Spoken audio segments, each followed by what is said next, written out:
Olha aí, ó. Interessante pergunta. Realmente o apóstolo Paulo, ele fala em 2 Coríntios 9, 6 e 7, que nós devemos contribuir com nossas ofertas a Deus de forma... Realmente, o apóstolo Paulo, em Coríntios, fala que nós devemos contribuir com a nossa oferta a Deus. Na Bíblia desse pastor, de repente, está escrito da forma que eu li. Mas na que eu conheço e você conhece, ou seja, na Escritura, está escrito lá que não é nada disso a Deus. A única coisa que tem de referência ali do Criador, que eles chamam de Deus, é na hora que o Criador faz abundar a você em toda boa obra. Faz abundar em toda boa obra, abundar em todos os bens feitos, né? Ou seja, de fazer o bem, mais fazer o bem ainda. É isso que é a única coisa que tem ali a ver com o Criador. É a contraparte. Quando você ajuda quem? Quando você semeia, quando você dá aos pobres. Está escrito bem claro ali. Semeei, dei aos pobres. Onde está pedindo ali para dar dinheiro a Deus? Quando Paulo falou isso que é para dar a Deus? É só ler o texto completo e vai ver que esse homem aqui está mentindo. Esse homem está falando mentira. Ou será que eu é que estou errado? Olha de novo o que ele fala. 2 Coríntios 9, 6 e 7, que nós devemos contribuir com nossas ofertas a Deus de forma... As nossas ofertas a Deus. De forma, seja como for que ele vai falar, não vem ao caso agora, só estou dizendo isso. Paulo, naquele momento, está falando para fazer ofertas a Deus? Ou ele disse assim, exatamente isso? Que ele... olha aqui. Quanto à administração que se faz a favor de quem? Das pessoas ali chamadas santos. Não necessito escrever-vos, porque vocês já sabem que tem que praticar o amor ao próximo. E ele fala, bem sei da prontidão de vosso ânimo, da qual até me glorio de vós, até elogio vocês aqui com os macedônios. Né? Mas enviei esses irmãos para que a nossa glória acerca de vós, aqueles elogios que fazemos a vós, não sejam em vão dessa parte. E a fim de que caso os macedônios vierem aí comigo aí, não vos acheis assim desapercebido, que tem um lugar para ir dormir, algo para comer, para ficar em algum lugar, que é de longe que eles vão. E vão sem dinheiro, eles não têm uma verba de alguém para poder pagar isso, até porque Shaul falou, acaso eu despojei alguma igreja para poder ir ter convosco? Não. Não despojei igreja nenhuma, ou seja, grupo de pessoas nenhum, não é igreja, denominação, nem templo. Mas não despojou ninguém. Então, as pessoas daquele local é que devem dar acolhida a ele, é isso que ele está falando. Não tem nada a ver com dar dinheiro para Deus. Parece que Paulo está falando assim, ó, você tem que dar oferta na igreja, para Deus. Então, quando você der uma oferta na igreja para Deus, no templo, você dá com alegria, porque quem semeia pouco, colhe pouco, ele gosta de quem dá com alegria. Parece que é isso que Paulo está falando, mas esse indivíduo que aqui está, ele está falando de uma coisa e Paulo de outra. Não digo eu aqui, como alguém que não gosta desse homem, eu nunca vi a cara dele antes, eu nem sei quem é. Não sei quem é esse homem, nunca vi um vídeo dele. Só estou dizendo, o que ele está falando aqui e agora, você pega a escritura e leia e vê se é disso. Se isso que ele está falando é verdade, que é para dar dinheiro a Deus. É só isso que eu peço, é uma coisa simples. Pega a escritura e veja. Olha só. Que nós devemos... Vou voltar do começo, sem pressa. Outra questão que está aqui chegando por telefone, deixa eu só separar ela aqui, ó. É o seguinte,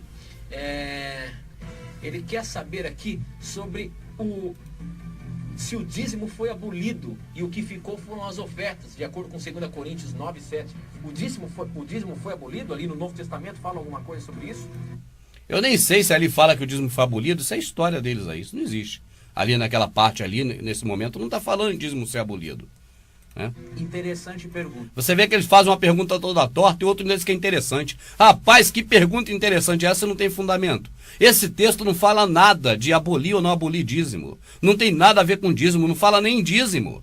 Fala para quando a pessoa for a algum lugar, que os de lá, neste caso Paulo está indo levando os macedônios, para que os do local possam os receber. Não tem nada além disso no texto. Se eu estou falando mentira, você que está assistindo, pega o texto e leia. Custa alguma coisa você ler? Pega aí o texto de Coríntios, mas não lê aquele pedacinho não, que é assim que eles te enganam. Pega tudo e vê o contexto, para ver se o assunto referente ali não é uma ida de uma vez que Paulo saiu da casa dele onde era e foi até aquela cidade. Então aquilo ali é um relato do que ocorreu. Então Paulo, mandou uma carta para aquele pessoal pela mão de duas pessoas que lá foram antes entregar a carta. Que carta é essa? A carta de Coríntios que você está lendo. Isso tem alguma coisa da oferenda, a oferta é oferenda, da oferta para Deus? Entende? Como você vai dar alguma coisa a Deus? Você vai pegar e botar na mão dele? Mesmo se fosse para dar. Como você vai entregar a ele? Está escrito aonde na Escritura um jeito que você entrega a oferenda para Deus, na mão dele? Entende o que eu digo? Então você veja que é muita coisa estranha. Estranho além de tudo, esse chão maçom também eu acho muito estranho. Mas até aí, vamos embora. Realmente o apóstolo Paulo, ele fala em 2 Coríntios 9, 6 e 7, que nós devemos contribuir com nossas ofertas a Deus de forma... É por isso, amado, que eu não aguento ver esses homens falando. Porque para ouvir falar uma mentira dessa, uma barbaridade dessa, eu não aguento ouvir. Eu já li a Escritura, eu vi que lá não tem nada disso nesse texto. Mas o homem diz que a pergunta é boa, é uma boa pergunta. Boa pergunta. Se o dízimo foi abolido ali não fala sobre dízimo abolido, isso não é uma boa pergunta. Não tem a ver com dízimo abolido esse texto. Não fala nem dízimo ali. Tá certo? É que eles querem misturar as coisas, dizer que aquilo é dízimo para dizer que é do Senhor, para dizer que é na mão deles. Então querem embaralhar mais ainda do que já está embaralhado na cabeça do pobre coitado, servil, que está na mão desses caras. Ali não fala de dízimo, ali fala que Shaul, Paulo, está indo para uma cidade e que ele espera ser acolhido pelas pessoas da cidade. E ele diz, você que vai ajudar as pessoas, igual agora no caso vai ter que me ajudar, né, se puderem, para eu ficar aí uns dias. Quem ajuda muito, muito também é ajudado. Quem pouco ajuda, pouco é ajudado. Então, por isso é que está escrito, espalhei, dei aos pobres, a minha justiça permanece. Está escrito, isso é coisa escrita já. Isso é certo, é coisa que o Criador já disse, que é semear, dar aos pobres, não tem nada a ver com oferta. Oferta a Deus e ainda mais entregar na mão desses caras sujos, que ficam pedindo dinheiro, usando o texto na Escritura que diz uma coisa e falando outra. Isso é sujeira, isso é agir de má fé, isso é passível de crime, de ser preso, por usar um texto falando uma coisa e ali está outra. Forma voluntária de coração, né? Veja que a motivação bíblica para você dar uma oferta na igreja... Olha aí, dar uma oferta na igreja. Eu pergunto a você, meu amado, nesse moço não, porque ele está aí para isso mesmo, ele está aí para poder fazer o papel dele e continuar trabalhando com esse emprego dele que é de enganar os outros. Então não falo disso. O que eu estou dizendo é para você, meu amado, que está assistindo. É você que está aí assistindo. O que esse moço está falando é coerente? É o que está escrito ali na passagem que Shaul, Paulo, escreveu, através da carta, mandou por 2 pessoas? Ele está falando que você usa aquele texto ali que não tem nada a ver com essa situação para dizer que você tem que dar dinheiro lá no templo, na denominação. O que tem a ver uma coisa com outra? Como esses caras podem ligar um assunto referente a esse que Paulo tratou com esse outro assunto de pegar seu dinheiro que você trabalhou e levar para a igreja para dar na mão deles? Que ligação tem essa, cara? Se não um meio apenas de falar para quem não sabe, quem não conheceu, quem não leu a Escritura e enganar esse povo. Contribuir com nossas ofertas a Deus de forma voluntária e de coração, né? Veja que esse Deus dele, ô meu amado, olha só, não é você não, meu amado, é o seu Deus que você serve. Eu digo sem dúvida nenhuma, é um Deus vagabundo. Vagabundo que alguém tem que contribuir para ele porque ele está precisando. Esse Deus vagabundo seu, meu querido, eu não respeito. Eu chamo de vagabundo. Que Deus vagabundo é esse? Podemos respeitar um Deus vagabundo desse que espera as minhas contribuições? Eu que tenho que contribuir com ele. Se é um Deus vagabundo, ele tem que trabalhar. A motivação bíblica para você dar uma oferta na igreja não é essa motivação falsa ensinada pela teologia da prosperidade. Aí ele vem meter o pau no imundo para dizer que ele é limpo. E eu pergunto, você ainda cai nessa hoje em dia? Eles querem que você faça uma barganha com Deus. Você dá algo para Deus e Deus te dá algo em troca. Não é assim que funciona. Deus te dá as coisas pela graça. E em resposta a essa graça, você dá uma oferta financeira a Deus. Olha só o que ele está falando. Em resposta a essa graça, você dá uma oferta financeira a Deus. Paulo aos Romanos. Leia tudo, meu amado. Não leia um pedacinho, não. Eu tenho 5 DVDs que é completo lendo Romanos inteiro para você não cair nesse papo. Porque lá está escrito, se eu pudesse dar alguma coisa ao Criador, não seria mais graça, mas apenas um pagamento justo por um serviço que ele ofereceu de mandar seu filho para morrer por nós. Paulo falou isso aos romanos. Se eu pudesse dar alguma coisa a Deus, se eu pudesse dar, eu daria. E aí não seria retribuição por um favor que ele me fez, seria um justo pagamento. Eu estaria pagando ele e não teria mais nada com ele, porque eu teria pago a ele o serviço que ele fez para mim de mandar o seu filho. E isso aí não é mais graça. Então, o que esse moço está falando agora é exatamente contra o que Shaul falou aos romanos. Não perguntem em que capítulo, em que versículo está. Eu não sou desses que fico mandando você ler aqui e ali lá para te enganar. Pega e lê tudo, sem pressa. Você não teve pressa para ser enganado o tempo todo que você ficou nesses antros de prostituição da palavra, como agora você vai ter pressa para poder ler a Escritura e quer ler só um pedacinho. Lê Romanos inteiro. Você vai ver que muito mais coisa você vai ver e esses caras não te enganam mais. Mas vamos continuar assistindo aqui, ó. Para você dar uma oferta na igreja, não é essa motivação falsa ensinada pela teologia da prosperidade. Esses negócios eu sei como é que é, finge de bonzinho para falar que eu tô errado, mas tá tudo no mesmo barco, meu amado, porque continua fazendo a mesma prática. Eles querem que você faça uma barganha com Deus. Você dá algo para Deus e Deus te dá algo em troca. Não é assim que funciona. Deus te dá as coisas pela graça. Amado, a esperança nossa, da promessa do Criador, é uma só, a vida eterna.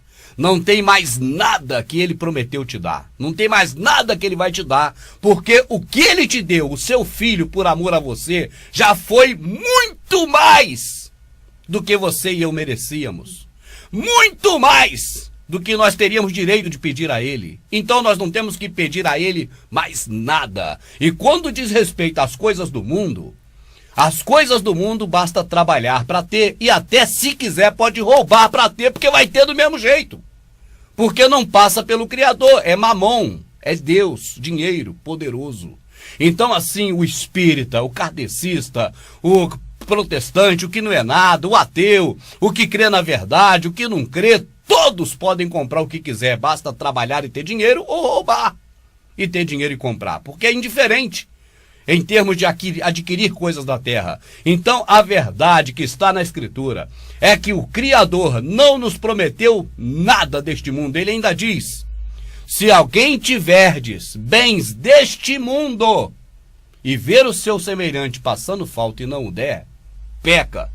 Bens deste mundo. Está escrito que o Criador nos dá força para trabalhar. Trabalhar para quê? Está escrito, para ajudar o próximo. É o que está escrito. Eu quero ver falar que eu estou errado, porque é isso que está escrito. Irmão Rubem, eu quero esses capítulos, esses versículos que você tem falado. Quer? Leia. Está tudo na Escritura. Sai lendo. Você vai saber disso e muito mais. E ninguém te engana mais. Em resposta a essa graça, você dá uma oferta financeira a Deus para que isso seja empregado em benefício de outras pessoas. Tá? Agora, que o dízimo não foi abolido, você pode perceber, por exemplo, em Mateus capítulo 23, verso 23, onde o próprio Jesus Cristo apoiou a prática de dízimos. Se o dízimo tivesse que ser abolido, meu amado, eu pergunto a você, teria sido antes da morte do Salvador ou depois? A nova aliança começou, foi antes dele morrer ou depois dele morrer? Então não venha com história. O dízimo é lei de Moisés e a lei foi abolida no madeiro. Nessa época ele estava vivo. Mas esse homem vai querer te enganar de todo jeito. Não adianta. Meu amado, é simples para você entender as Escrituras e o que é a realidade. Em Mateus, neste período que o Salvador falou com os fariseus hipócritas, era período da lei. E aqueles fariseus hipócritas estavam debaixo da lei. Eles tinham mesmo que dar o dízimo. Mas esse cidadão que aqui está, a serviço do sistema religioso, e aprendeu assim, e ensina errado, sem querer saber o que é certo para não ter compromisso, porque parece isso, né? Mas aprendeu errado e continua errado. Mateus, nessa passagem, é Velho Testamento. Ah, mas na Bíblia está no Novo. Está no Novo porque é na Bíblia. Ela foi feita para isso, para te enganar. Se fosse na Escritura, não estaria no Novo, porque a Escritura não tinha esse negócio de Novo e Velho Testamento. Então, a nova aliança, ela existe. Ela começou quando o Salvador, ele morreu no madeiro. Tanto que um dia antes, na noite anterior, ele levantou o cálice e disse: este é o cálice da nova e eterna aliança, que será derramado pelo amor de muitos, em favor de muitos. Isso ocorreu no dia seguinte, quando ele derramou o sangue dele. Entende? Então, depois que ele derramou o sangue dele, a lei de Moisés, claro, foi abolida. E o dízimo também. Mas nesse período de Mateus que o cidadão vai ler, ainda era período da lei de Moisés. E ali também o Salvador não está ensinando, ele está, ó, xingando quem? Xingando os do sistema